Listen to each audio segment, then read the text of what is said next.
Olá, pessoal. Eu estou aqui hoje para gravar, então, as lâminas do módulo 5, né? Para passar para vocês as lâminas do módulo 5. E hoje estou com um convidado, tá? O Felipe, que é aluno do terceiro ano, colega de vocês, tá? E ele vai me ajudar na gravação de hoje, tá bom? Então, nós vamos começar falando, a histologia do apêndice, tá certo? Porque a gente vai falar de inflamação aguda e crônica, e a gente vai falar das inflamações aguda e crônica do apêndice, então apendicite. Por isso, preciso falar um pouquinho da histologia do apêndice primeiro. Olá, todo mundo. Então, vou falar um pouquinho do apêndice. Então, quando a gente pensa no apêndice, a gente tem que pensar no lugar que ele está. Então, ele está ali pertinho do intestino grosso, e ele seria como se fosse um divertículo do intestino grosso. Então, ele é meio que está com a proximidade ali. Então, histologicamente, logicamente, ele vai estar parecido com as estruturas do intestino grosso. Então, como a gente lembra lá do intestino, a gente vai ter camada mucosa, a gente vai ter a submucosa e a camada muscular. Sendo que na mucosa, a gente tem a muscular da mucosa, que é a camada muscular que fica na mucosa. Então, a gente consegue ver, no caso do apêndice, que tem essas mesmas características.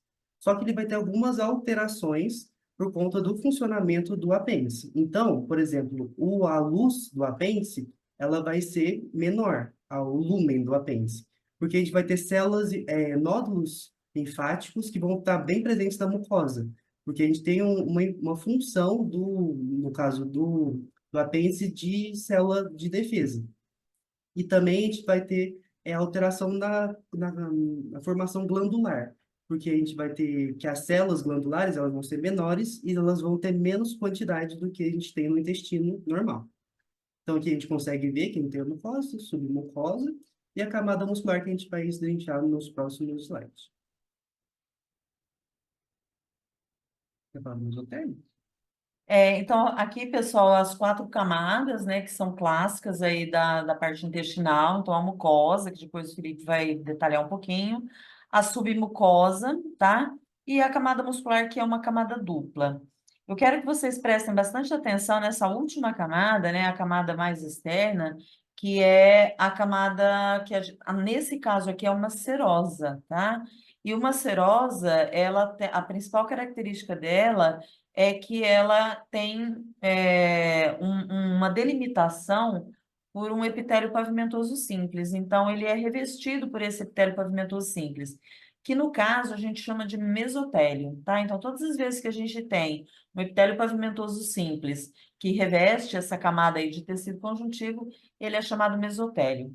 E prestem atenção que essa serosa, ela é bastante irrigada. Isso vai ter uma importância lá na hora que a gente for falar de inflamações, tá? Então, aqui a gente consegue ver a camada muscular da mucosa, que seria essa parte muscular que está na mucosa. Ela não está na muscular externa ali ainda. Então, abaixo da mucosa, que seria ali as glândulas, a gente tem essa camada muscular. E aí, o que eu tinha falado, que é uma importância, assim, do apêndice, uma alteração do apêndice, que seria a quantidade grande de nódulos linfáticos. Então, a gente tem esses nódulos linfáticos que vão compor e diminuir a luz, assim, do apêndice. E aí, a gente tem na mucosa, então, além desse nódulo linfático, a gente também tem as criptas, que essas criptas são o que vai fazer ali o intestino, a função absortiva, e também as células caliciformes, que são aquelas células produtoras de muco, que têm a coloração esbranquiçada porque o muco não se cora na histologia. Aí, novamente, as criptas e os nódulos linfáticos aparecendo. Então, os nódulos linfáticos têm essa estrutura redonda mesmo, que a gente consegue observar na lâmina, que ele vai ter então, essa função de proteção com os leucócitos e tudo mais. Se vocês se recordarem aí do intestino grosso, vocês vão ver que essa morfologia ela é bem semelhante à do intestino grosso. Só que o intestino grosso, ele tem esses nódulos, né? Tem aí um acúmulo de linfócitos, ele tem esse nódulo, mas o apêndice ele tem uma quantidade maior, e além dessa quantidade maior, ele tem nódulos também bem maiores do que aqueles que a gente visualiza no intestino grosso. E esse lúmen, né, que o Felipe falou, ele é bem mais estreito do que o lúmen do intestino grosso. Então, aqui a gente tem um zoom, né, da mucosa. E aí a gente consegue ver ali externamente a luz do apêndice, então seria a camada a parte mais interna do apêndice. E aí a gente vai ter o tecido epitelial, que é logo após a luz, né? Ele vai ser o cilíndrico simples e nota-se do tamanho, que no caso do apêndice ele é reduzido quanto é comparado ao intestino grosso normal. E aí a gente tem presença de células faliformes, que eu já tinha dito anteriormente, que não se coram. E aí a região da mucosa, embaixo, logo abaixo, que seria a região é, de- A região mucosa, ela vai desde o epitélio, na verdade, até a região de lâmina própria, né, que de é o tecido conjuntivo subjacente, ou seja, o tecido conjuntivo frouxo que está dando, que está próximo ali, que está dando suporte ao suporte. epitélio. E essa região da lâmina própria, ela está preenchida por uma grande quantidade de células de defesa, linfócitos, né? Então, tem muitos nódulos nessa região. Aí as camadas mais externas, né? Então, como o Felipe falou, só recapitulando, né? Nós temos na mucosa o epitélio, né? De revestimento, a lâmina própria e a muscular da mucosa. Depois, abaixo disso, a gente tem uma submucosa, que é de tecido conjuntivo denso. E aí, depois, essas camadas musculares, que na verdade a gente tem duas camadas musculares: a circular interna, circular, porque se a gente imaginar o apêndice, né, que é comprido assim, ele é circular porque ele está envolvendo circularmente o apêndice. E a longitudinal externa. Então, se a gente tem o apêndice assim, né, o longitudinal ele está no comprimento, né, no maior dimensão do apêndice. Então, a longitudinal é externa, a circular é interna. E aqui é serosa, ok? Aí detalhes, né, dessa região da serosa. Então vocês vão ver as duas camadas de músculo aqui. Esse músculo, gente, lembrar vocês, é músculo liso, tá? Então, a camada muscular circular interna é músculo liso e a longitudinal externa também musculatura lisa, tá ok? Então vocês vão ver que a orientação do músculo é diferente, né? Aqui as fibras estão dispostas longitudinalmente, ou seja, tá, eu estou vendo a dimensão maior dela.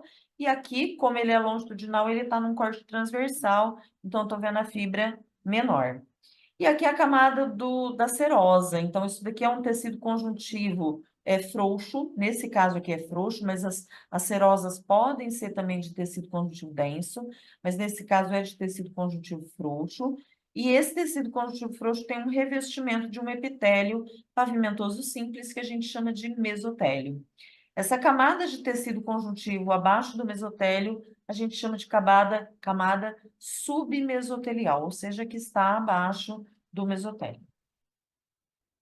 Aí um detalhe, né, dessa região, para que a gente consiga enxergar que o mesotélio realmente ele tem núcleos alongados e achatados, né, achatados, fazendo esse revestimento. Então, mostrando que as células que estão aqui, elas são realmente pavimentosas, ou então pode ser também chamada de escamosas, tá? São sinônimos. Então, a célula pavimentosa, né, o epitélio pavimentoso simples, revestindo, é isso que caracteriza o mesotélio. E aí a gente vai passar então para falar das inflamações. E a gente vai falar de inflamações exatamente no apêndice, né? Então, vamos começar pela inflamação aguda. Então, quando a gente pensa em uma inflamação aguda, a gente tem que lembrar um pouquinho de imuno para a gente estimular isso na lâmina. Então, você já deve ter visto que, como você tem a agressão com o patógeno, nossa célula de defesa, principalmente a célula dendrítica, vai reconhecer e vai, por via dos mastócitos, vai mandar histamina para nossa circulação. Histamina vai fazer uma vasodilatação. E essa vasodilatação, além de vasodilatar, ela também vai aumentar a permeabilidade vascular. E é praticamente isso que a gente vai encontrar numa lâmina de inflamação aguda. Então, você vai ter, no caso aqui dessa lâmina que está mostrando, tem o tecido adiposo, que tá evidenciando, então essa é a imagem que não fora do tecido adiposo. Só que com essa apendicite aguda, você vai conseguir ver que os vasos eles estão muito maiores e com uma presença de sangue muito mais evidente, de hemácia muito mais evidente, por conta desse aumento da permeabilidade vascular, dessa vasodilatação. Então, isso a gente vai encontrar tanto dentro do vaso quanto fora do vaso, que a gente vai ter uma hemorragia também, porque as células do sangue, no caso, os neutrófilos, tudo mais, vai precisar sair desse capilar e ir para a região onde está tendo agressão patógena. Exatamente. Vocês estão vendo aqui, né, uma morfologia diferente daquela que vocês acabaram de ver. Então, isso mostra que a inflamação aguda, ela descaracteriza o órgão, né? Porque a gente tem uma mudança de conformação, uma mudança de arquitetura do órgão, né? Então, essa região a gente vai depois aumentar aqui, né? Isso daqui está num aumento pequeno da microscopia, então depois a gente vai aumentar aqui essa imagem. Vocês vão ver que essa região onde estaria a mucosa, ela está toda preenchida por outro tipo celular, e as camadas que lá eram bem evidentes, bem separadas, aqui não estão tão evidentes, né? E aí, o que eu tinha falado sobre a hiperemia da serose, que a gente consegue ver que tem esses vários vasos que estão dilatados e com a presença dessa hemorragia, dessas hemácias aumentadas. E o que a Maria tinha falado é importante para a gente traçar com o que vocês estão aprendendo em inflamação, que você tem perda de função, você tem edema, porque você tem uma diferenciação na estrutura arquitetônica do órgão. Então, logicamente, que isso vai trazer repercussão, porque as criptas bonitinhas que tinham funções absortivas, de nódulos e tudo mais, vai ter alterações. E isso vai condicionar com a alteração do quadro do paciente. Aí, novamente, então, essa região ali embaixo sobre dessa hiperemia, e a gente consegue ver que você pode ter hemorragia, então você pode ter presença de sangue extravasado desse capilar do próprio vaso sanguíneo para combater essa agressão que está tendo. É importante diferenciar, pessoal, hiperemia de hemorragia, tá? Hiperemia são vasos túrgidos, né? Tem muito sangue ali. Então, aumentou muito a circulação, porque como tem algum patógeno ali provocando uma infecção, provocando uma agressão, a quantidade de sangue que tem que chegar para essa região é maior, né? Para poder dar combate, como o Felipe falou. Então, o vaso ele vai ficar mais túrgido, né? Mais inchado, e a quantidade de sangue é muito maior que chega ali. Então, a hiperemia, ela é um aumento do vaso, então chega mais sangue dentro do vaso. Agora, hemorragia é quando ocorre algum rompimento desse vaso e as hemácias, elas extravasam para o tecido vizinho, ok? É importante fazer essa diferenciação. Então, a gente tem a região da hiperemia da serose, que é o que a Maria tinha acabado de comentar. Então, esse aumento assim, celular de hemácias, você tem um aumento da quantidade mesmo, que a lâmina fica até com uma característica mais vermelhinha, né? Que a gente consegue ver por conta das hemácias mesmo.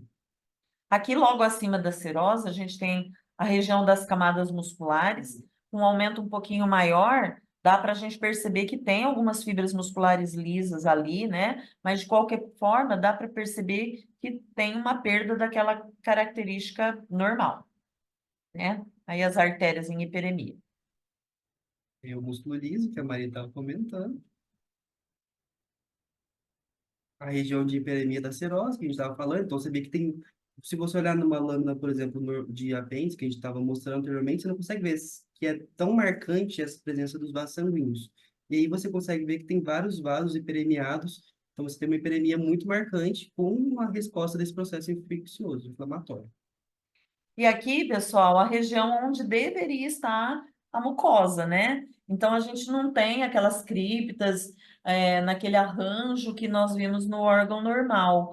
E aí existe, né, um material todo aí estranho, diferente, né? Que a gente chama de região de exsudato fibrino purulento, né? O que que é isso? Vamos traduzir, né? Fibrino vem da palavra fibrina, que significa uma substância que é secretada na tentativa de preparar esse órgão para um possível reparo, tá? Então, a fibrina, ela sempre é depositada, no caso de uma inflamação aguda, na tentativa de fazer com que haja um reparo para recuperar esse órgão, tá? E a fibrina, ela tem uma característica, o próprio nome já diz, ela tem uma característica fibrosa, ela lembra uma fibra, né? Então, ela lembra pequenas fibras que formam um emaranhado. E a palavra purulento vem da presença de neutrófilos, tá? Então, a gente vai aumentar aí, vocês vão ver uma quantidade muito grande de neutrófilos, que é o tipo celular que normalmente é atraído para uma região de inflamação aguda. Então, em inflamação aguda, a célula que a gente vai ver de maneira marcante é o neutrófilo, tá? Então, toda vez que a gente tem essa grande quantidade de neutrófilo, a gente vai dizer que está ali uma substância purulenta, né? Então, essa quantidade aumentada de neutrófilos. Então, ali a região, né, da mucosa, que está ocupada pelo exudato fibrino purulento. Então, a gente não está vendo detalhes ainda dos neutrófilos, mas vai ter uma grande quantidade de neutrófilos nessa região.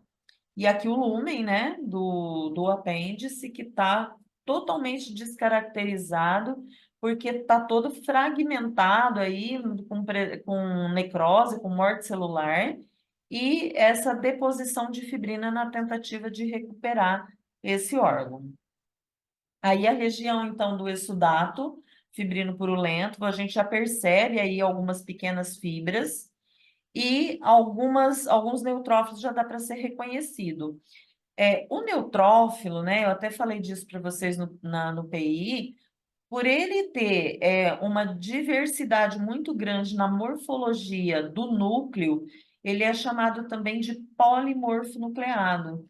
Então, vocês percebem um núcleo todo cheio de pequenos lóbulos, então ele é todo lobulado, tá? Depois a gente vai ter uma imagem um pouquinho mais para frente que está um pouquinho mais detalhada, mas ele é todo lobulado, então essa lobulação, né, é uma característica própria do neutrófilo. Então, por isso que ele é chamado de polimorfo nucleado. Então, essa imagem aqui não é uma imagem da nossa lâmina, ela é uma imagem de um site muito importante, que a gente vai até usar como referência bibliográfica mais para frente, que é o ANATPAT, né? Para vocês verem o detalhe tanto da fibrina, então essa característica fibrosa aí da fibrina, e esses polimorfonucleados, né? Então, os núcleos todo lobulado, todo segmentado, né?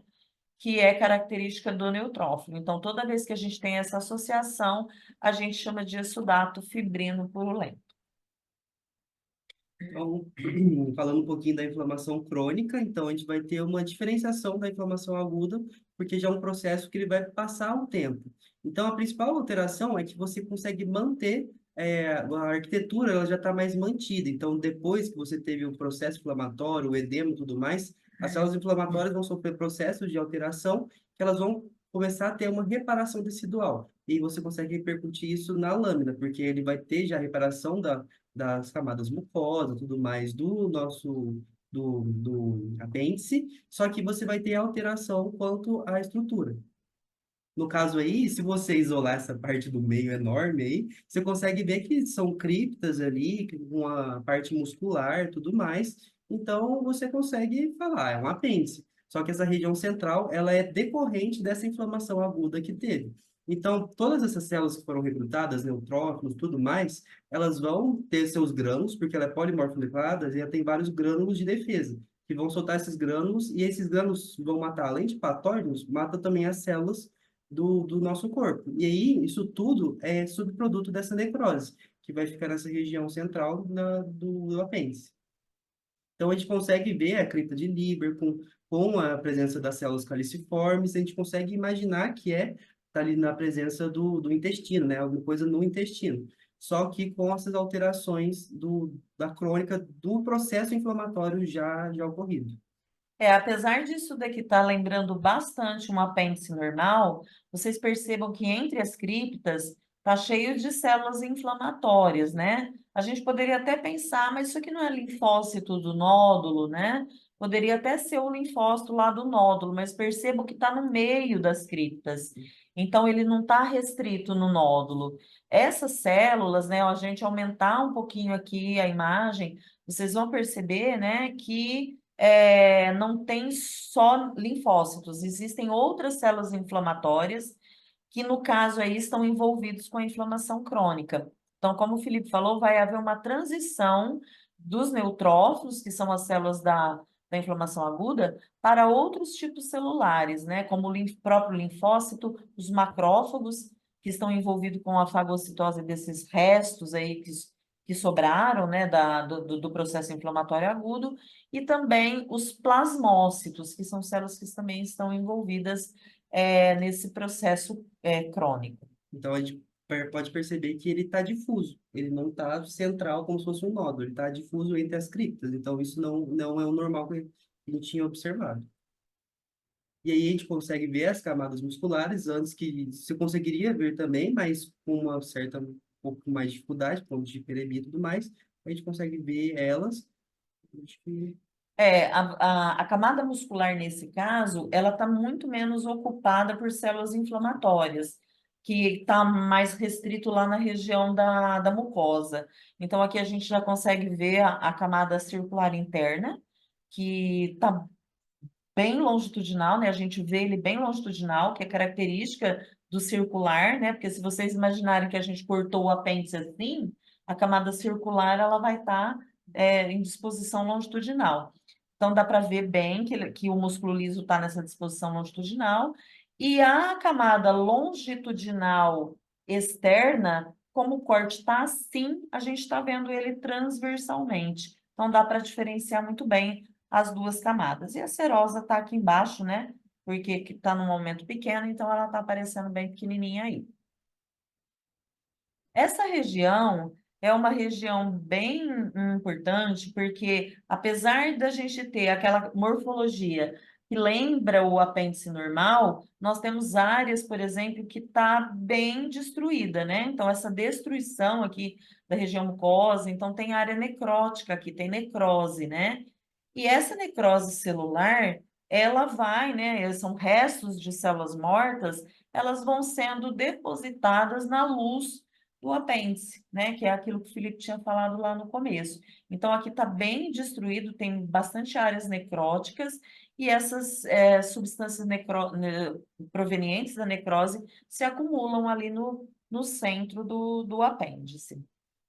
aí a gente consegue ver esse infiltrado inflamatório mononuclear que a Maria tinha dito. Então, você tem uma transformação que era polimorfonucleada para mononuclear. Então, de linfócito, de acho que Plasmócitos, né? plasmócito. O Macrófagos. plasmócito é importante porque ele vai secretar o anticorpo, né? Então, né, no crônico, a gente espera bastante plasmócito por conta dessa função dele.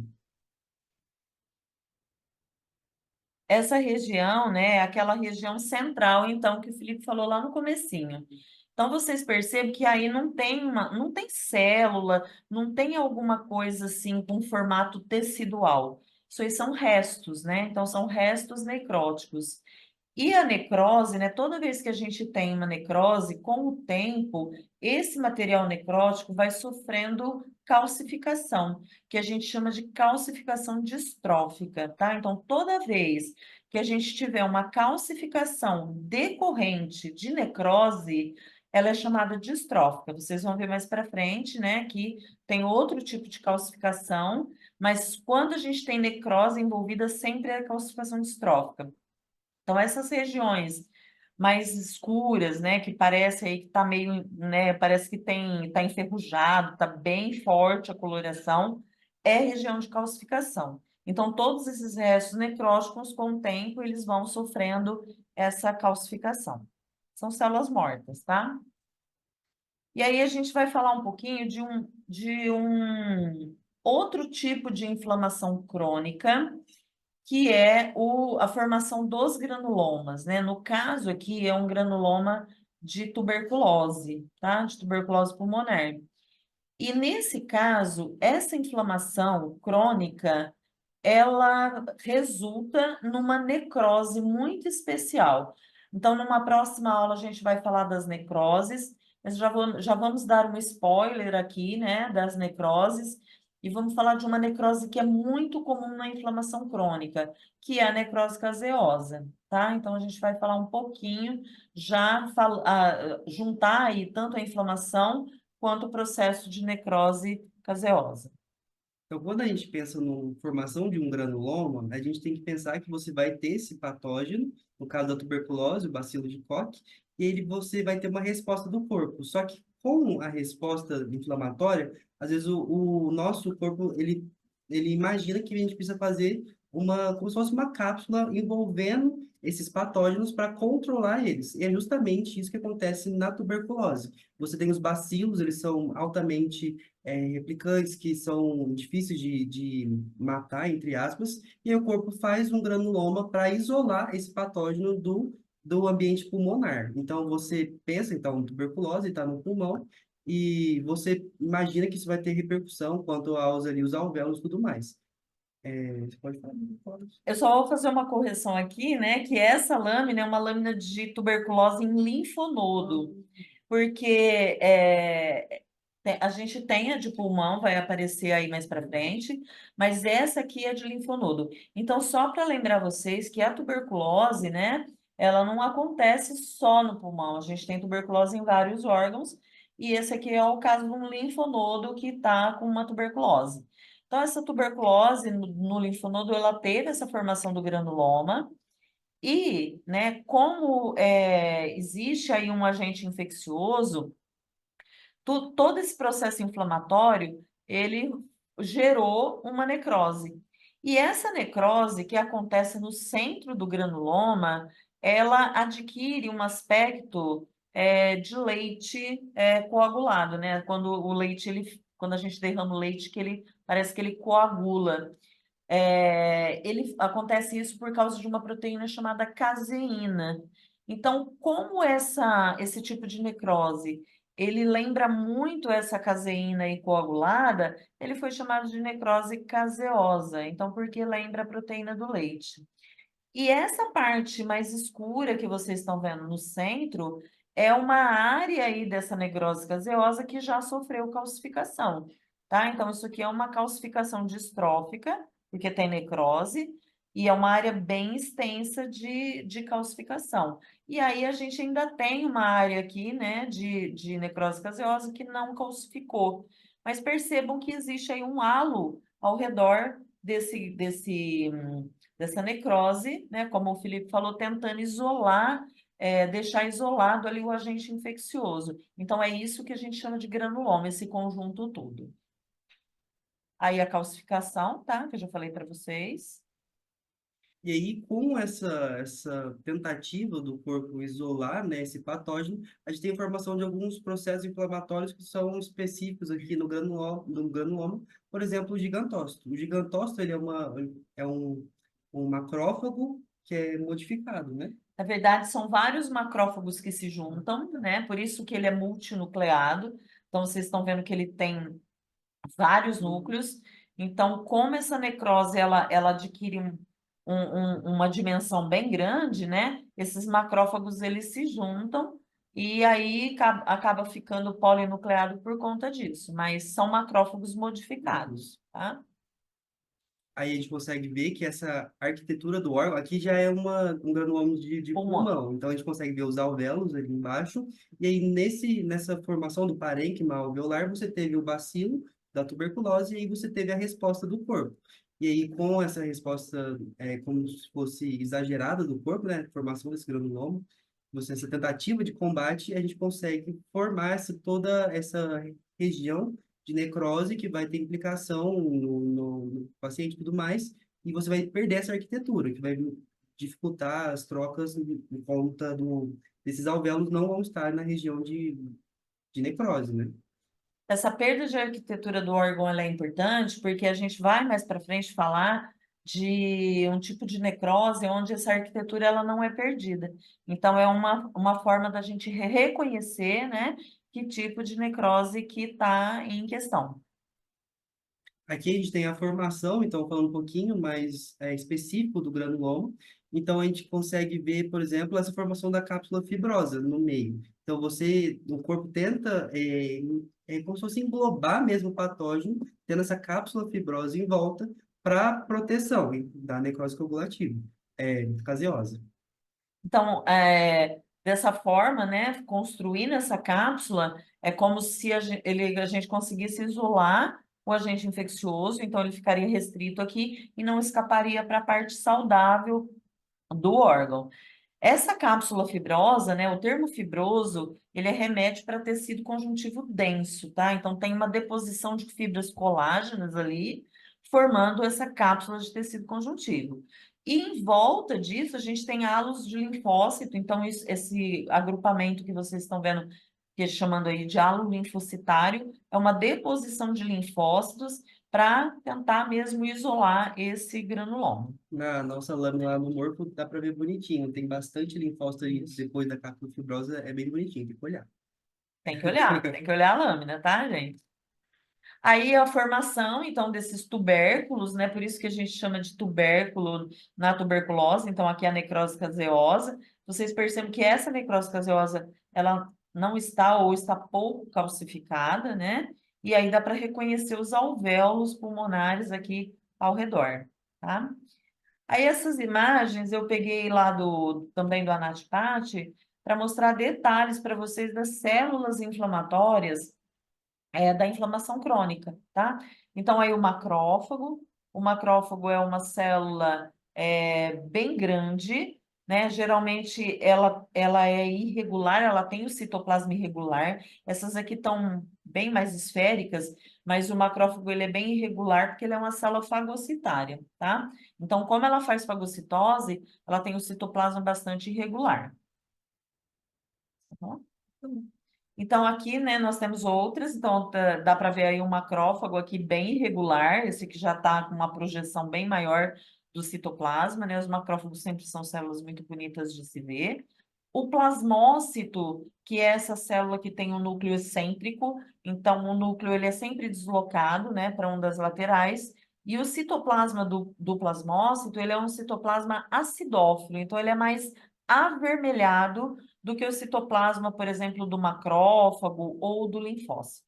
Aliás, o linfócito, praticamente não vemos citoplasma, né? Ele só tem um halo fininho de citoplasma e ele tem um núcleo muito grande que ocupa quase que a totalidade da célula, tá?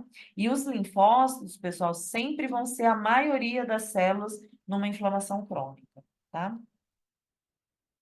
O gigantócito é o que tem alteração no perfil, né? Isso, o gigantócito é aquele que o Felipe falou agora mesmo, né? Que é Sim. um agrupamento lá de macrófagos, não são macrófagos modificados.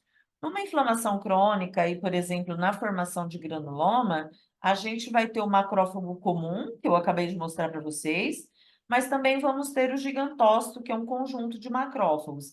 E ainda tem uma terceira morfologia, um terceiro tipo morfológico do macrófago, que é a chamada célula epitelioide, né? Essa célula epitelioide também é um macrófago modificado. Esse formato dele, alongado, lembra uma célula epitelial, né? Lembra uma célula cilíndrica. E esse formato favorece a fagocitose na situação do granuloma. Por isso que ele é comum nos granulomas, tá? Então, esse aspecto dele aí de parecer uma célula colunar favorece bastante a fagocitose, nesse caso aqui do granuloma. Aqui vocês estão vendo detalhes, né, de células epitelioides, então ela lembra, né? Vocês estão vendo aí, isso daqui parece célula epitelial, né? Quando as células são grudadinhas umas nas outras. Tanto aqui à esquerda, né, quanto à direita. Então, ele lembra aí um epitélio, né? Mas, na verdade, eles são macrófagos. Esses macrófagos, né, eles sofrem uma modificação por ação, né, de uma substância chamada linfocina, que é secretada pelo linfócito T, tá? Então, eles são maiores do que os macrófagos comuns, ele tem um citoplasma bem abundante, com essa coloração rosa, né? E esse formato, ele favorece, como eu falei para vocês, a fagocitose e a digestão, né? Daquilo que ele está ali para fagocitar, ok? E aí, mais uma vez, o gigantócito, né? Mostrando aí um pouquinho mais para frente, vocês vão ver que tem dois tipos de gigantócito. Esse que a gente chama de núcleo em ferradura e um outro que os núcleos são dispersos, mas isso é um assunto para uma outra ocasião. Mas o gigantócito, ele é polinucleado, né? Tem esses muitos núcleos na sua periferia. E como o Felipe falou, ele é típico dos granulomas, tá? Era isso, tá? Nessa primeira aula, a gente tem umas outras aulas aí que vêm pela frente, tá? Assistam todas. Por enquanto, tchau.